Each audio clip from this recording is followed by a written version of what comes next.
Po sa mainit na balita na susubaybayan ho ng marami ngayon, yung investigasyon sa Senado. At Nay, ikaw yung unang lumabas na governor na nag-inspect ng mga flood control. Sinundan din ho nito pong sa Mindoro na nakita ho yung flood control, isang bakal lang ho yung nakita.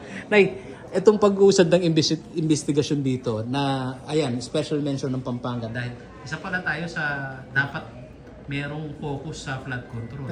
Number one tayo. Number one tayo na Kasi tayo ang pinakamalalim na tubig. Tayo sa ating lahat bumubuluso ang tubig. Kasi tayo pinto palabas.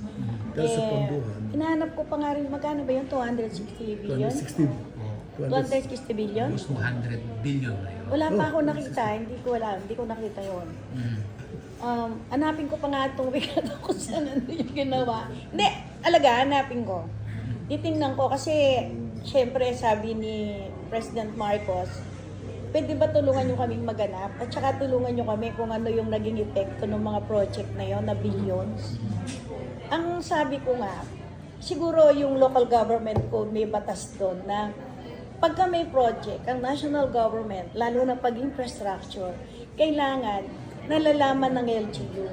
Hindi po pwede yung gagawin ng DPWH pagkatapos walang paalam, walang turnover. Hindi naman kami kumukuha ng kontrata. Hindi namin ano yun, hindi po type yun.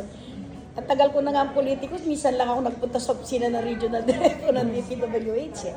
Pero talaga, hindi naman yun sa nakikialam ka o gusto mong humingi ng SOP. Hindi ganun. Ang gusto ko lang na magpaalam sila. O Gob, o Mayor, gagawin ko itong dike ha. Yung ganun lang. Pero syempre, magkukomenta. O ba't gagawin mo itong 200 meters? Paano yung kasunod? At saka dapat malaman mo yung specification. Hindi po pwede yung sila-sila. Sila-sila lang nakakalam kung anong sukat ng bakal, kung anong sukat ng sheet piles. Ay, hindi kami masisi ngayon eh. Di ba? Hindi kami masisi ngayon. Kasi talagang hindi namin alam. Nay, kung kayong tatanungin, kasi sa Bulacan, sabi ni Governor Dan Fernando, COA na nga yung may initiative ngayon para mag-imbestiga. Para at least magkaalaman. Kasi kung DPWH, Tsaka si President Marcos nandun. yeah. Binuksan niya yung nasira. Nakita niya walang laman daw sa loob. Yung dike. Ang nangyari, may mali eh. Hindi sila nakipag-coordinate sa LGU. Ngayon, hindi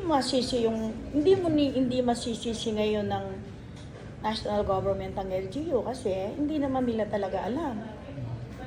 Ang nakakatakot yung napanood ko sa Mindoro, grabe naman. Ilang billion ba yun? Ano? Ilang billion? 1 billion per kilometer. Ang 1 kinalabas billion per kilometer? Ako sabi nila 200 magano? Ay 200 billion tayo? 260 billion. More than 200 na tayo. Hanapin ko pa nga ngayon. Tatanungin ko nga yung DPWH.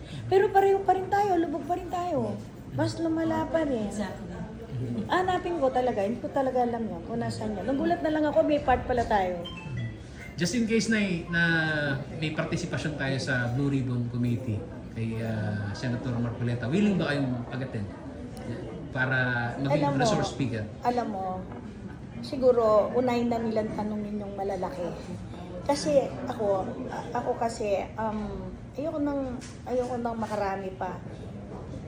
Gusto yung talagang nakita na nila na may problema. Ako naman, tama na yung 5 gobernador. Yung mayor din ng Iloilo, nagre-reklamo rin di ba? Yung kanila. Basta ako, ang nangyari, 206 billion ba yan? Pero pareho pa rin tayo. Nakita ko, ganun pa rin ang baha. Ganun pa rin yung problema. Yun lang. At hindi namin alam.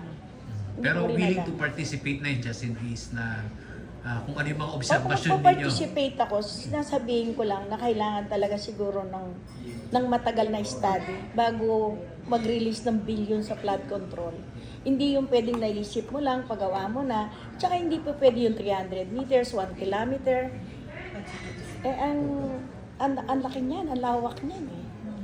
Pagkalimbawa, 1 kilometer ka lang, yung susunod na kilometro, hindi mo, lalabas din ang tubig doon. So, yung pera na yun, dapat mag-solve sila ng isang problema. Bawa, 200B. Maraki-laki yun. 200B. Tingnan nila kung paano nila mapapatibay talaga na wala ng problema. Na wala nang lulusutan ng tubig. Pero kung ikaw tatanungin, meron kasing diskurso ngayon eh. Sino daw ang mag-iimbestiga? Ang House of Representative o ang Senado? Both meron silang initiative na mag-imbestiga. Combine sila.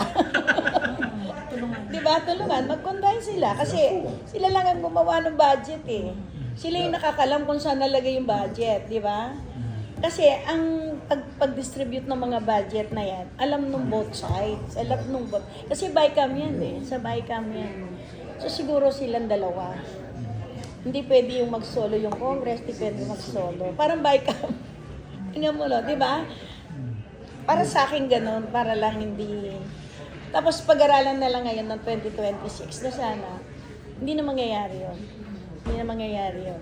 Para makapag-move on na tayo.